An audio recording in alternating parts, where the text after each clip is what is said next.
Greetings, Internet, and welcome to another episode of My Cool Friends. If this is your first time watching us, let me say hello. How are you? We go live every Friday at 8:30 p.m. Eastern Standard Time. There's punch and cookies on your way in the door. Don't worry, we've made enough for everybody. Today, ladies and gentlemen, we have a very special guest. She is very familiar with the antics that took place as we gathered our punching cookies on in through the door. She is the host of her very own podcast known as She's Invincible. And you may have heard of it before because she is a top charting podcast host over on iTunes, leading forth her proud tribe of women on the internet. Ladies and gentlemen, please help me welcome, with homemade sound effects, Miss Kamie Lehmann!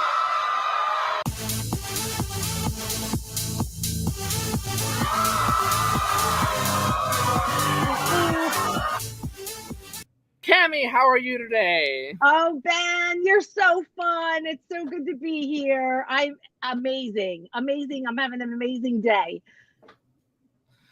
It's a pleasure to have you. Kamie, tell us, first of all, for those that are unfamiliar, please tell us a little bit about your show, She's Invincible Podcast. Yes. So my show is 2 years old. I launched that. Yes, yeah, I know it's hard to believe. The fastest 2 years of my life. I launched 11 days before the pandemic shut the world down. So when I was getting it all together, I had no idea what was coming. And then all of a sudden the world shut down. And there I was with this platform where I could stream into everyone around the world. It was the most amazing thing. And so that's really what happened. What we do is we feature fierce female entrepreneurs. We share their expert zone of genius, but we also pull back the curtain because then women, and it's mostly about women, and that is what it was made for, but we do have a few great men. So we have four men a year. So if you're a guy and you're listening to this, get on the lineup because we do 4 men a year. But in any case, women are constantly comparing themselves and they're coming up short. And I find that as these entrepreneurs are having their mountaintop experiences, that these women that are still grinding in the journey are looking at them and they're thinking, oh, they make it look so easy. What's wrong with me? And so what I found is that they just see the success. They never see the journey. They never see those women on their face, crying their eyes out, ready to quit. They don't see that part of it. Then they see the mountaintop. The only reason why there's a mountaintop is because they got back up and they went and pursued and overcame the obstacles. But we don't talk about that enough. And so these women are thinking, what's wrong with me? Well, there's nothing wrong with you. And that's what this show is about. It's about sharing this expert zone of genius, giving these entrepreneurs the tips and tricks to be able to do these great things in their business, but also pulling back the curtain and saying, you want my success. Are you willing to pay the price that we pay for the success?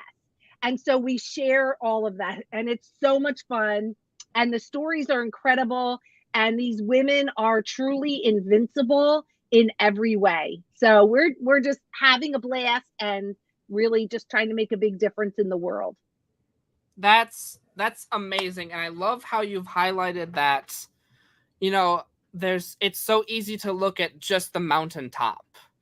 It's so easy to look at oh man, clearly this person was blessed with success and didn't just climb up there. It's important to look at that journey and not just the destination. 100%. We are made in the journey. The destination is, that's not where it's happening. It's happening in the journey. That's where we're fired and we're molded and we're refined. And then we get on the top. And, Ben, as entrepreneurs, we know that you don't focus on those obstacles because that's not what brings success.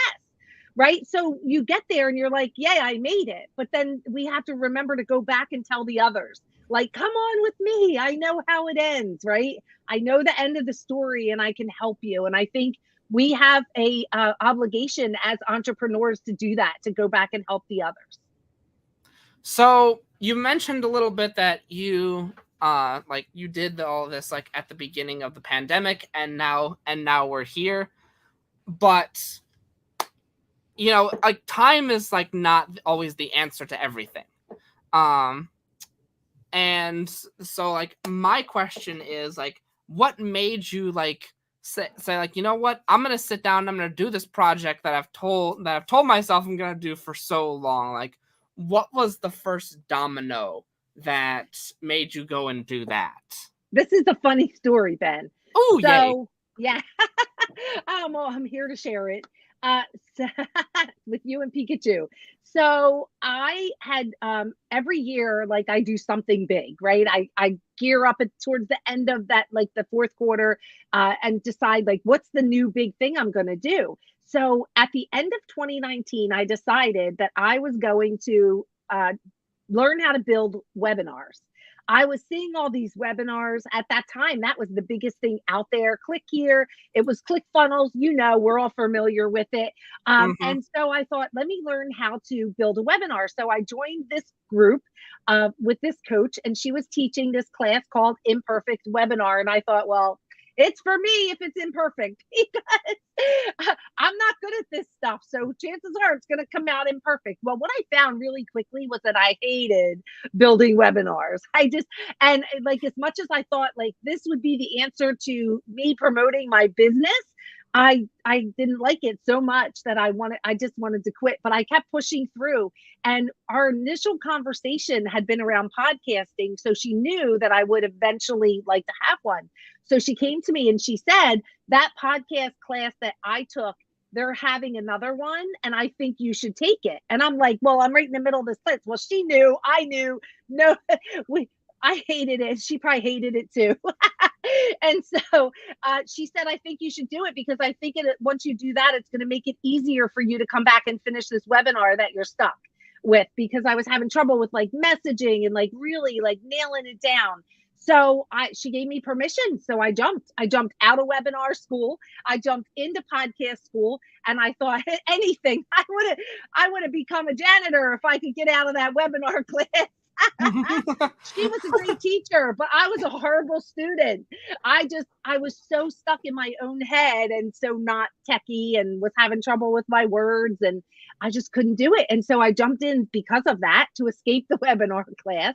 And I loved it. It challenged me. It kicked my butt, but I loved it. So I had no idea about a pandemic. This was the first week of February, before they were even talking about a pandemic.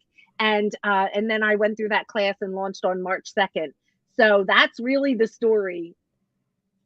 Wow. So, and I feel like as you're telling this, I'm smiling because I feel like I know who this friend is. Oh, we can talk about her. It's Susan Leonardson. Do you know Susan? I don't know Susan. I'm thinking it's Gina. Oh, no, I went through the podcast school with Gina. Susan Leonardson was the webinar girl, but she had gone through the podcast school with Gina too. And so I did that with Gina. Yeah. Wow. So yeah. you've had this catalyst that then started your podcast that is like, we're now here. I want to ask a very important, like, this, you can take as much time as you want to answer this question, but tell me about the impact that you have had since creating your podcast, because we often don't think about this when we start publishing, about sometimes the butterfly effect, or the applause that we don't hear when we're putting content out there. So tell me about those stories. I might make you cry. Oh, well then proceed.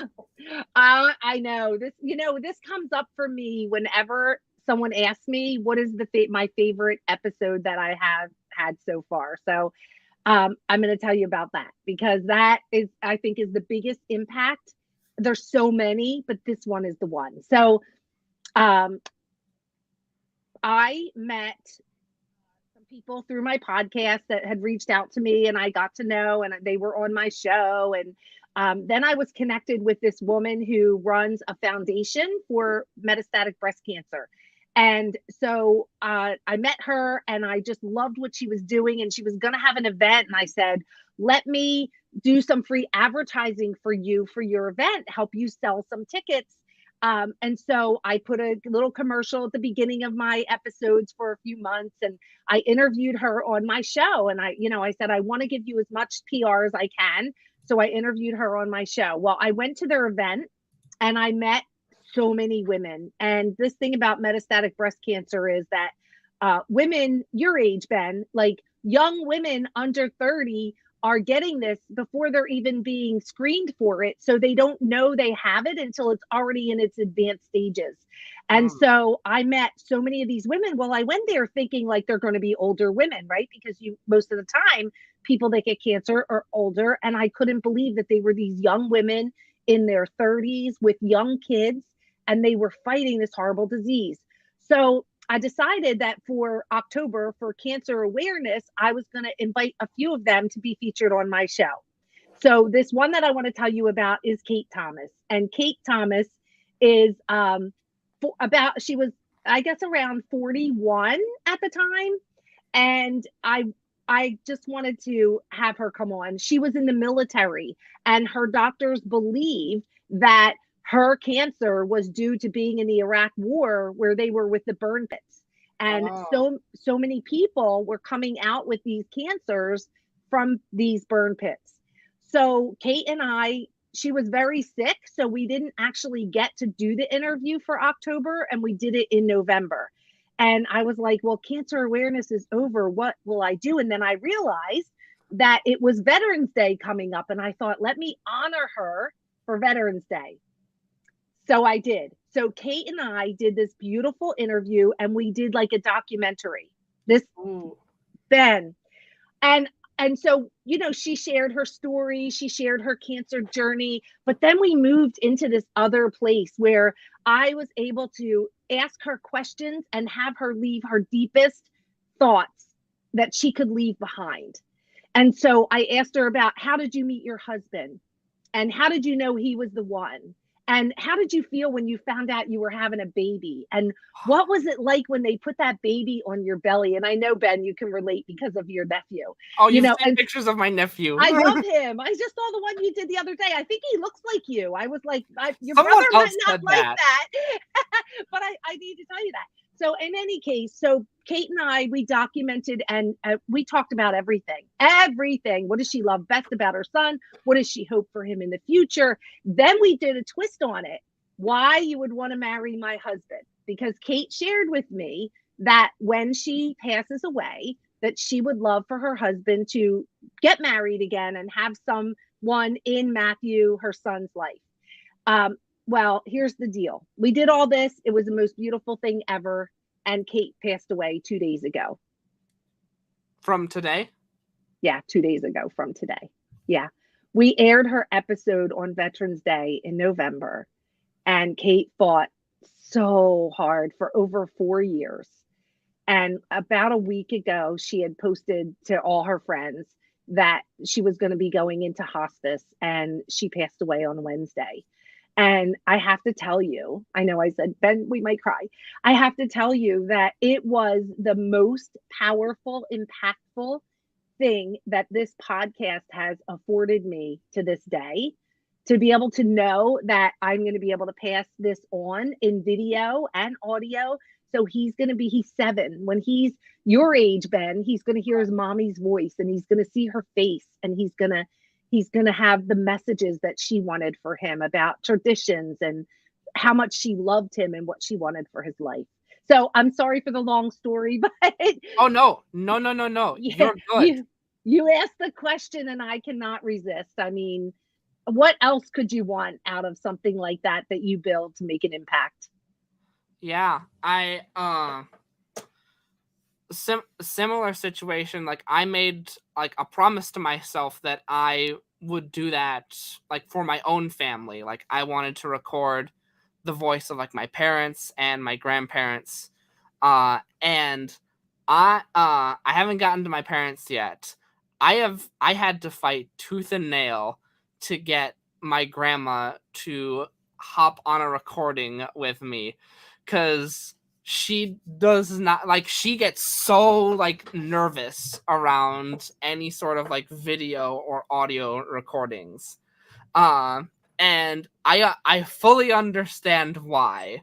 Because as for many of you may have seen, like, I was interviewed on the Biz Bros podcast, and I told the story of my very first YouTube video, and oh boy, like, nervous Ben, like, in front of the camera, like, none of you have ever seen that, because I am well veteraned in this space.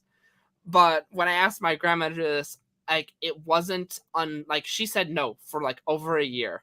And it wasn't until my grandpa passed away of Alzheimer's that I asked her again, and she finally broke and said yes, and I have that recording. Amazing, Ben. Yeah, it's, you don't realize how powerful this platform can be, right? And even speaking about the power of it, back in 2020, when I was launching my podcast, there was 850,000 podcasts out in the world. And today there's 2.7 million. In Wow. 2 years, Ben, 2 years, that's how much it's grown in listeners, in actual podcast platforms. It's unbelievable. And so I just hope that people know that they can really use this as a powerful force in the world. I love that you did that. Yeah. And like, my first thought is like, 2 million's like an intimidating number, but then you also have to think, like, of those 2 million, how, like, of what percentage of those podcasts do you think are actively like putting out episodes on a regular basis? Yeah, shaking head. Maybe half, right? Shaking head, maybe half. Half might be stretching it. Yeah. I agree.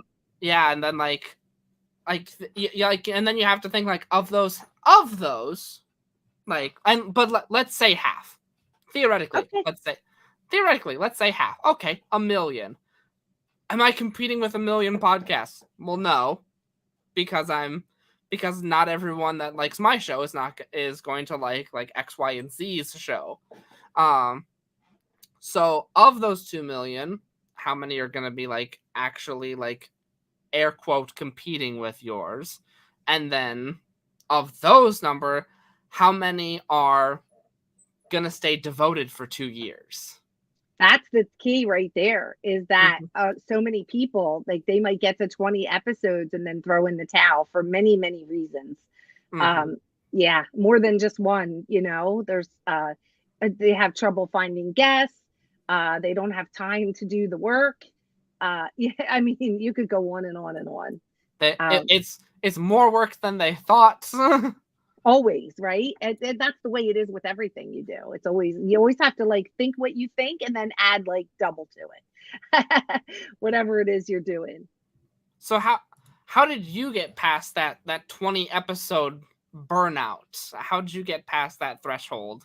Oh, that's such a great question. Yes. So I would say the first thing was I launched really strong with a huge following, just through hype and building a community.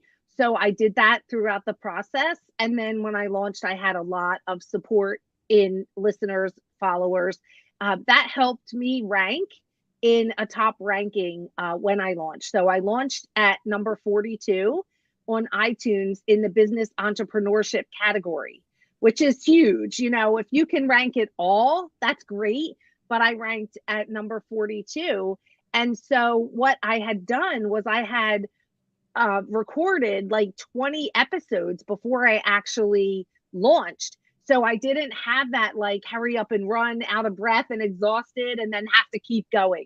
I actually afforded myself an opportunity to be able to take a break, catch my breath, regroup, because you learn what you learn in the process, but then once you get there, then there's so much more to learn, right? About sustaining and about engaging and about all of the things.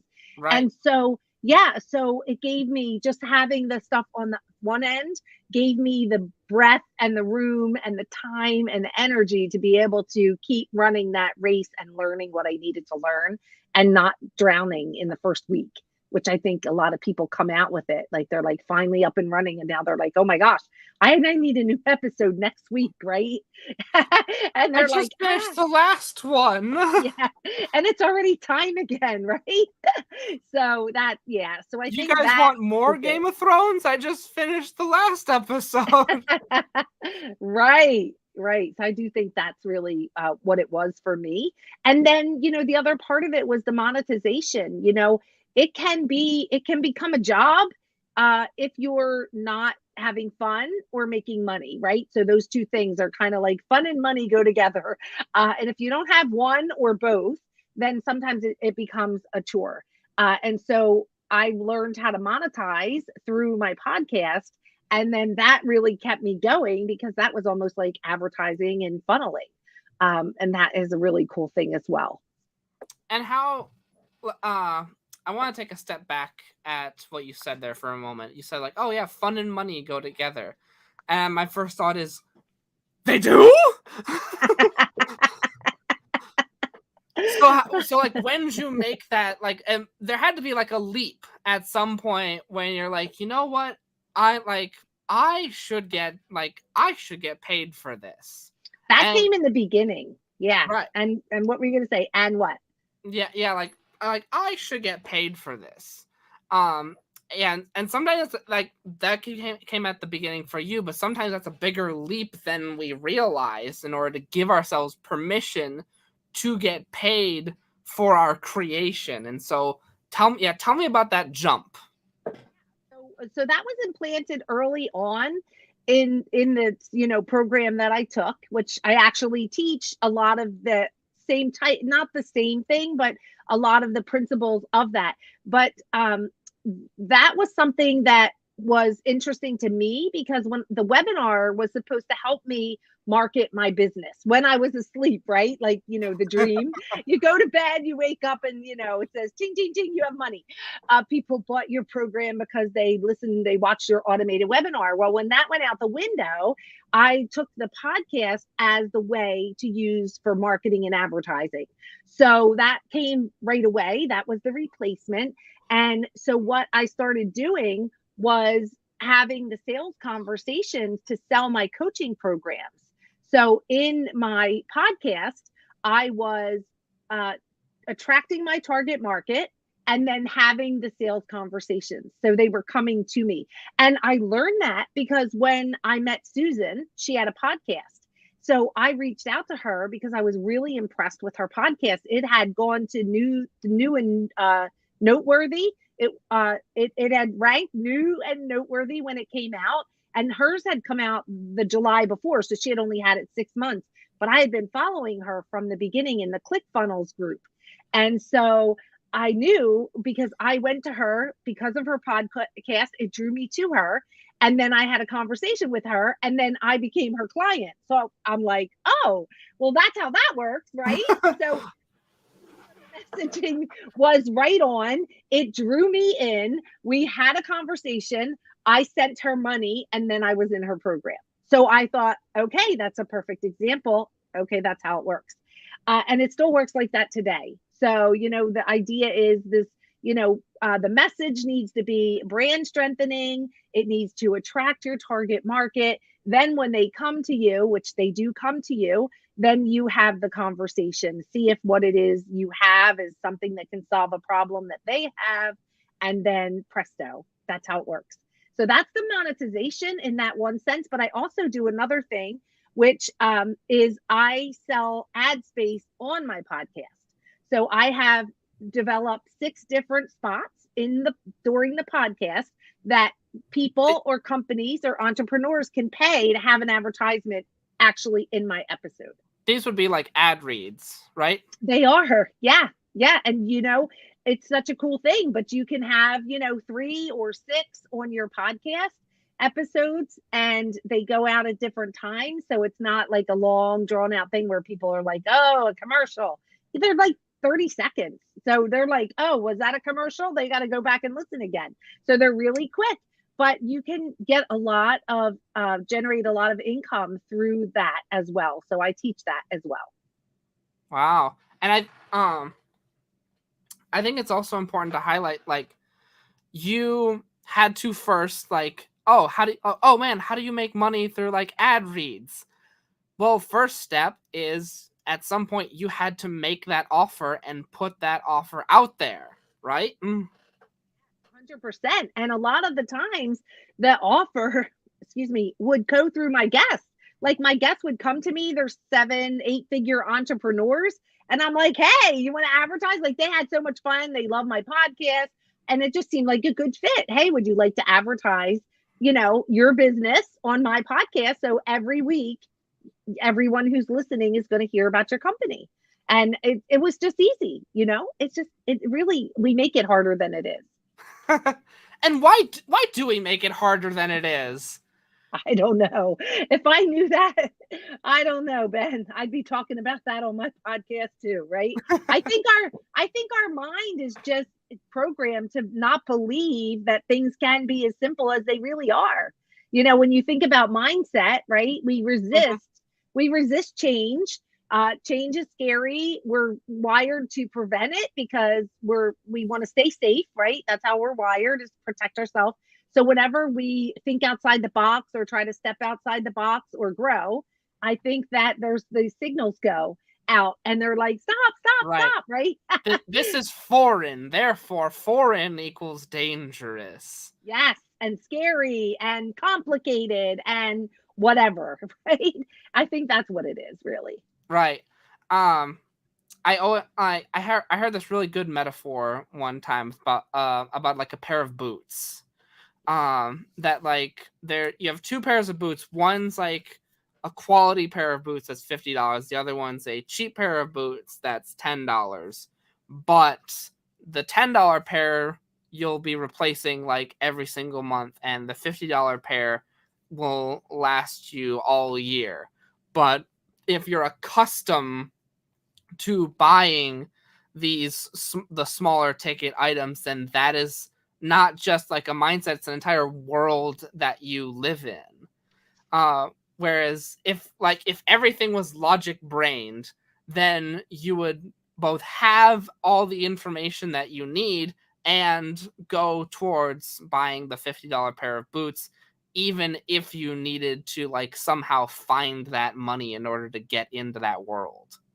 I love it. That's so true. I mean, money really is just a mindset. It's a mindset of, I say this all the time, broke is a state of mind. When people say they're broke, I'm like, that's a state of mind. You just need to change your mindset because you get stuck in that, and you tell yourself that. And, the words you use become the house you live in. So if this is what you're thinking and saying and affirming of yourself and your situation, that's where people go. That's just where you lead. Yeah. I would have a saying that I would share with my dad. It's like, there is a solution to every single problem. And this phrase came about because like every single time I would play a video game, there would be a solution to every single problem, because that ultimately that's how they're built. But in life, there is always a solution to every single problem. We just don't look for them. And it's ultimately when we start looking for them that we find the solutions to these problems that we're in. I love it. Have you ever heard the one where there's a problem to every solution? Because that's like a flip, but like there's this critical mind that no matter what you say, they can counteract that with there's a problem to every solution. So there's two types of people there, two types of mindsets. So that's interesting too. But I hear that a lot. I haven't heard that phrase. I've heard a similar one to it that in life we don't like find in life like all our problems don't get solved with money. We just buy ourselves into bigger problems. I've heard that too. Yeah. And I've seen it. I've seen people do it. So for sure. I think sometimes people will they're numbing, like some people have addiction to alcohol or drugs or food, Right. right? Or sugar. I also think that there's this addiction. They do that because they're trying to numb something. And I think that a lot of people do that in money too. They try to fill a space, fill a void by buying things and doing different things. And that can be really difficult too. Yeah. But hey, if you can figure out how to have a podcast and monetize it, you won't have to worry about money. Yeah. Yeah. Speaking of amazing shows, my segues make sense. You and me met on another show that I like to host called Trivia Murder Party. That's right. That's right. I think initially, did we meet on Clubhouse at one point with Gina? We met on Clubhouse with Gina, yes. Yes, and then you started this murder mystery, and I don't know, I think Gina invited me. I think, yes. Yeah, you and me were on, so basically, like, I was going around on Clubhouse, like, you know what? I'm gonna do, like, a Clubhouse collab with some people, and I'm gonna see, like, just what happens. And I did one with Gina, and I did one with a few other people. And when I did one with Gina, like, I always like to, like, wait around in the rooms, like, all right, everyone else has left. Let's see what sort of social awkwardness I can create here in this Zoom room. And then, like, eventually someone kicks me out of the Zoom room. But you and me, like, in that specific Clubhouse, like, we were the last two people there. And then you just, like, hi, Ben's like, hello. Like, and you wanted to talk to me about YouTube. Yeah, I was just gonna say that. Didn't Gina introduce you as, like, I forget, was it the YouTube? The Yoda of YouTube. That's what it was. Yes. And I was like, oh my gosh, I need help. I remember I paid you to teach me. Yes. Like, we go back pretty far. This was so fun. I still watch that video, Ben. When I go onto YouTube, it's like my safety net. When I get ready to go onto YouTube to do anything, I'm like, let me get that video that Ben taught me how to do this, so I don't have to wake him up at 3 a.m. But yeah, I'm awake at 3 a.m. already. Oh, that's good to know. So murder. That doesn't mean call me at 3 a.m. I'll text you.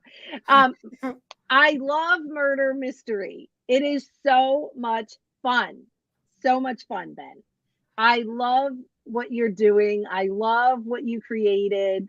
I would love to see even more people join us because it is so much fun. I love just laughing, right? Like, as entrepreneurs, we are in the thick of it all day long. And to be able to just stop for an hour and jump on a Zoom with a bunch of people and just forget about the work, the calls, all the things, and laugh your butt off as you're competing to win a prize, right? And here's the thing. I don't care about the prize. I just want to win because I want to be the winner. But what I love, this is what I love, is that these prizes are so much fun because the players actually get, like, last week's winner gives this next week's winner a gift from their business. So, oh my gosh, you guys, isn't it fun, Ben, that we can learn from these other people that know things that we don't know, right? So we're gifting each other as winners this knowledge, these courses and these spreadsheets and all these great tips that help us learn things that we don't know. That, I think that's so awesome. But the part I love the most, besides winning, is and I don't win a lot, so I want to say, although you don't either, so congratulations. No, I host the show and I never win. It's okay. I know, but it's so fun. You know what? Even if you don't win, when you're done, you're like, that was so much fun just to laugh for an hour. And it's refreshing because then you get back to work and you're more focused. But what I love is the collaborations that come from it. We have people from all over the US. They live in different places and everybody does something different. And so it's been so cool to, like, you and I collaborating right now. You and I have collaborated in the past and we're going to collaborate in the future. And we're going to do it again. Yeah, we are. We're going to keep on doing it. But I've met so many great people. I've won prizes that have been so helpful and taught me things that I could use in my business. And I've got guests for my podcast. I've met people that have been great guests, and it's just been the most amazing thing. So it doesn't take a lot of time, but man, the rewards of just having an hour to laugh and make new friends and potential business clients is just amazing. Love it. It means so much to hear you say that, and I'm probably just gonna clip that. I was just gonna say. Oh no! I was just gonna say that you're the Don't yoda worry, of like editing. the editing team of this show, that being the Pikachus, we'll go ahead and clip that. But like I love the it. origin, like, and this goes into like what we were talking about too. Another Clubhouse room that I did, was with Tony Caggiano. And like I shared with him this idea. It's like, I got this crazy idea and it's really, really freaking nerdy. And like stupid thoughts of Ben. Like, I don't know why I don't go with some of my nerdy thoughts sometimes, because like the like falsehood of like entrepreneurship sometimes, like we have to be like freaking professional. Like, but no, I don't go with my nerdy ideas. But this time I did. I shared it with Tony, and it's like, I got this idea for like a game show where like we get on Zoom and like everyone plays a trivia game with their phones. And he's like, that's awesome. And I think you need to do that. And I'm going to hold you to it. And he offered to like give away his software as like the first prize. And I'm like, oh crap, I told someone. I let the cat out of the bag. And now I need to actually go and do the thing. So then I went and I like, hey, like, go and get a whole bunch of people for a game day. And of course, like, what do you expect happened? First day, the thing don't work. I'm duct taping a whole bunch of things together. I don't think you were there yet. Like, the sound didn't work. The TV, like, I had to like turn up the volume for the TV to go make actually get sound. But it happened. It happened, and it wouldn't have happened if it wasn't for like everyone's like support and like camaraderie and like making this thing happen. And so like ever since then we've just had like, hey, whoever won, you give a prize. Now like domino affected all the way through. I love it. I remember Tony came on to one of the ones that I was on. I remember meeting him. Yep. So that I didn't know that he was the one who held you accountable. I love it.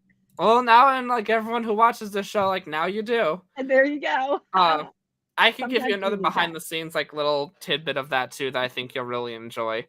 Everyone loves my intros that I do for that show, like when I introduce people. Yeah, I make that stuff up as I go along. If you couldn't tell, I do. And there's been times where like if you ever thought that like, oh wow, like the order that he's introducing us in, it feels really random. Yeah, there's a reason for that. Because occasionally we'll have times where like, oh hey, these are the list of guests that are coming on today, and so spontaneously invited their friend so that we could fill another spot. Well, I had no idea that said friend was coming in, and I need to introduce them. So what is Ben doing? Well, he introduces Kamie. Kamie talks for a little bit. While Kamie's talking, I'm furiously looking up on my phone who just came into my Zoom room and what they do. And if they've done their due diligence, this information is on their Facebook page. So I, in like the span of like less than 30 seconds, come up with a shtick that I have to introduce a new friend I just made, and I hope it's funny, and thank God you guys like it. Oh my gosh, Ben, that's so funny. What's even funnier is there's so many people that have the same name. What if you got the wrong person? That would be hysterical. This is my brother Daryl and my other brother Daryl. Oh my gosh, that's so funny. Well, it is a hoot. And so we should just invite everybody here that's listening to join us for the next one, which is next Friday. Is it? Yes. Are we back to 2 p.m. Eastern? Yes, we are back to 2 p.m. Eastern Standard Time. Same bat time, same bat channel. Yeah, so reach out to Ben so you can get on the list and make sure to get the link. So much also fun. Just comment down in this appropriate comment section, like, oh hey, like I would like to join, and I will reach out to you, or my assistant will reach out to you, to get you on the show. Awesome. That was awesome. So Kamie, speaking of amazing shows, which we have been doing for a little bit now, I hear that you have a podcasting school that you are creating now. I do. It's actually created. And we launched in March. How am I going to keep a straight face with Pikachu? So, Pikachu? Oh. So we launched. You're not in supposed March. to keep a straight face. Okay, well, I'm not. I'm definitely doing what you want me to do. Let's see. So our first group is launching this week on Monday, this coming week. So excited for these brand new podcasters that are going to be launching on Monday. They've worked so hard over the last 30 days. And Monday is their day. So much fun. We have a new class starting on the 18th. We teach you, it's 30 days. We teach you how to launch a top podcast. We walk you through the entire process, and we run through launch week with you as well to drive your ratings up. And we teach you how to monetize. So we teach you the sales conversations that you should be having with your guests and as a guest. And we teach you how to actually meet the right people, your target market. We do all the things. So it's so much fun. It's a lot of work, but it's 30 days. I think anybody can do anything for 30 days. And then you have a podcast and you can start monetization. And it makes it a lot easier. We found it to be the greatest way of marketing right now in 2022. So, yeah. And if someone's like, what? I've had this idea in my head for so long, and I'm like just now hearing about this, and I want to join. I want to be one of these people that's like launching. Where would they go? Where would they go? They would go to my website, which is scrolling across the bottom of the screen at KamieLehmann.com, and connect with me. They can schedule an appointment right on my calendar there at the website, and just put in the comments, I want to hear about this podcast school thing you're doing. It's actually called Be Invincible. So it is really like an offspring of the She's Invincible podcast, where we're helping other entrepreneurs be invincible and have their own podcast and learn how to use it the way it's intended to be. That is amazing. And if you have a show, if you have a dream of a show in your head, I highly recommend going and checking out Kamie's program to learn how to do this. Kamie, I must ask you, I got this idea in my head. I got this want for a new show. How exactly can I have myself stand out from everyone else? Because we've discussed the worry of there's 2 million podcasts out there, but there's not a whole lot that I'm going to be air quote competing with. But for those that I am competing with, how can I have myself stand out from those? Well, first of all, you're unique. So nobody is going to have the same message that you have, even if it's the same topic or category, right? Everyone is unique. They all have their own unique message. So I think that's the first thing. But one of the things that we do in the school is we actually look at who is our target market. So we are actually defining who our target market is. What messages, what do they want to learn, right? So what are they Googling in the Google search bar? What are they trying to learn? What do they want to hear about? And then how do we bring that to them and why they should listen to us? So those are kind of like the different parts of putting that together. No one's answer is going to be the same. Everyone, no matter, even if they do the same thing in a business, they're still coming from a different direction. They still have their strengths and they have the things that are important to them. It comes down to sometimes a passion thing. So it can be, you can do the same thing, but you're going to be passionate about different parts of that. And that makes you unique. The other thing that makes you unique is your outline. You know, what do you do on your podcast? Do you do hot seat questions? Do you have an outline that you stick to that you do every week? Do you have a Pikachu? I mean, come on, up your game. I mean, look, Ben, that makes you unique, right? Like you're going to be 65 and you're still going to have Pikachu on the screen. And Thank so you for coming to my TED Talk. Yes, exactly.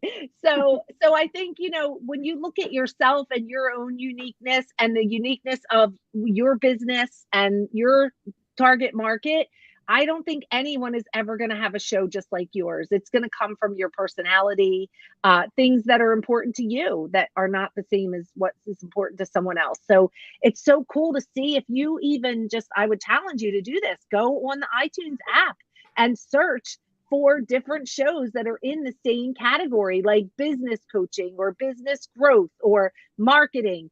Every one of those people their topic is the same, but every single one is different. They have different branding colors. They have different guests. Some are for women, some are for everyone. And honestly, podcasting is so open right now. There's people talking about movies. There's so many funny things like gaming, whatever it is you want. They're talking about therapy, mental illness, addiction, recovery, and then business topics. So it can be anything, but you're always going to come from a different perspective, and it's always going to be unique to you. And this is a good story to tell. And I don't think I've ever told this publicly either. But I was at a networking event one time, and I invited one of my friends to come up to my room for a meal.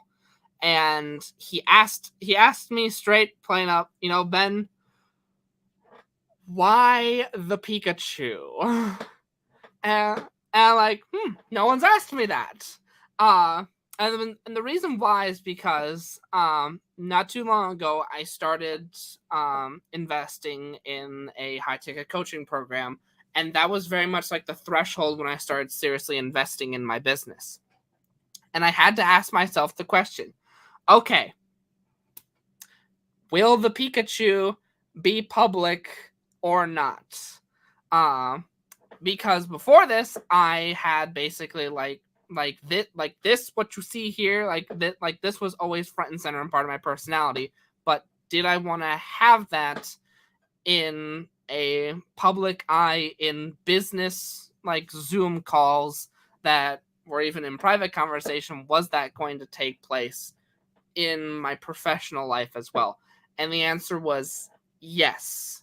And I answered it yes because I didn't want to put up a facade that wasn't me. I didn't want to hide any part of myself that was inauthentic per se, although we overuse that word sometimes a lot, but I didn't want to hide a part of my persona that was like part of me is like here by day and then by night I am a Pikachu lover. Like that's like, although it's a very simple thing, I didn't want to do that. And that's, I feel like, has only strengthened like what you describe as like something that helps you separate from the pack, even though like I don't have a copyright on this, it's still something that has like helped in that like what you're essentially doing is planting your flag and in between like the people who get your like wavelength and those that do not.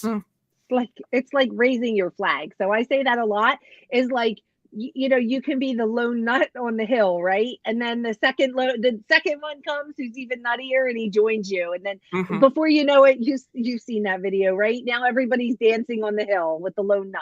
But it takes the first one and then the next one, and then the whole group comes. But Ben, one of the things you said, and I want to point this out, is that, you want to be authentic. Otherwise, you're just a fraud. You're like everybody else, right? People want to have a know, like, and trust factor with you. If they're going to work with you, if they're going to be your friend, if they're going to refer you, even if they want to hang around with you, they want to know who you are. So as soon as you pretend not to be who you are, and then later they find out, you have just killed that know, like, and trust, because then they think, what else is he hiding? right? Even if it's the weirdest thing, like, like, oh, he's got a Pikachu. So what? Like, what else is he hiding if he's hiding that, right? If it's something like that, what about the important things? I say in air quotes, and that breaks the integrity. It breaks that trust factor. You're better off being crazy with a stuffed Pikachu than you are later people finding out that that's who you are and you weren't willing to step up and show that part of you. It really breaks your integrity. So Right. I love that you use that. I would have felt like you broke your integrity with me if I didn't know that about you. And then all of a sudden one day you whip it out or somebody mentions it. And I'm like, what are they talking about? I've never seen that, Ben. Did right? you know that Ben has a second personality? Wait, what? And it takes the form of a stuffed animal. Wait, what? Like, I'm hearing all of this, like, out of separated context and not from the videos that he makes on YouTube. I'm telling you. And honestly, meeting you and then being on the murder trivia the first time and seeing Pikachu, I'm like, what is up with this guy, right? Like, what the, now I'm like, where's Pikachu? Like, I'm calling out for him now. So like, wait, where's your friend? I know. And even, it's like, it's a brand. Like, look behind me. You see my pink boxing gloves. That's my brand. When people see boxing gloves, they think of me. I hear it all day long. People tell me that every day. What is yours? What is your brand? People are going to remember you when you're not there. When they see your brand, it reminds them. It's like Coca-Cola. You don't need to know. You see a red can, you're like, that's Coca-Cola, right? Pepsi, right? Red, white, and blue. Like, that's Pepsi. So there's just so many things. Now they have silver, but it's, it's like, that's the norm. Home Depot, right? Is orange and Lowe's is blue, right? That goes into my branding. Yeah. I should try that. So there was a good commercial at one point, and it was for Doritos, but they never said or showed their logo in it. All they said was like, what these red and blue bags are for. And it's like, I was like, oh man, like, and they just like skated around it and even showed like an orange, an orange outline. It's like, that's it. And I should even like try to like make like a faceless Funko Pop with like holding an outline of a Pikachu, and then just post that and see see if people like recognize that. You're too fun, Ben. You are too fun. So just to wrap up that answer is just your uniqueness. It's you being authentic. It's the topics. It's the guests. It's your outline of your show. Those are the things that make it different that people will love. And if they don't, then they're not your people, right? Then they'll go find their person. And again, it's that raising the flag, attracting your people. On one of my ridiculous intros on Trivia Murder Party, I remember introducing you as like a champion heavyweight boxer that also hosts a podcast, and then someone that was like also on the show was like, oh, are you really a champion boxer? And, like, for a brief moment someone believed that. Yes, you can be elevated to any level of expertise you want, right? Just with a few single sentences. I was watching a TikTok one time, and for better or for worse, this resonated with me. It's like, you can get further in life with just that sheer uncapped confidence than with any level of like education, and it's that strive to like learn that skill from like life's greatest teacher, which is experience. I love that. I love what you said about that, because I was just thinking, oh, I should tell the quick story about the boxing gloves and how that all came about. So let me do that really quick. Tell. Because it's kind of, you just set the stage for that. So I believe that life is like a round of boxing, right? You have a good year, you have a not so good year, you can have a horrible year. That's how boxing is. These two people get in the ring, they fight, one wins the round, one loses the round, one might get knocked out, but every time they go back to their corner and they stay there until the bell rings. And when the bell rings, they get back in the ring. And that is how life is. That is how entrepreneurship is. That is how the journey is. So when we talk about being invincible, we talk about getting back up. And we talk about, it doesn't matter how many times you get knocked down. It doesn't matter if you're face down on the ground.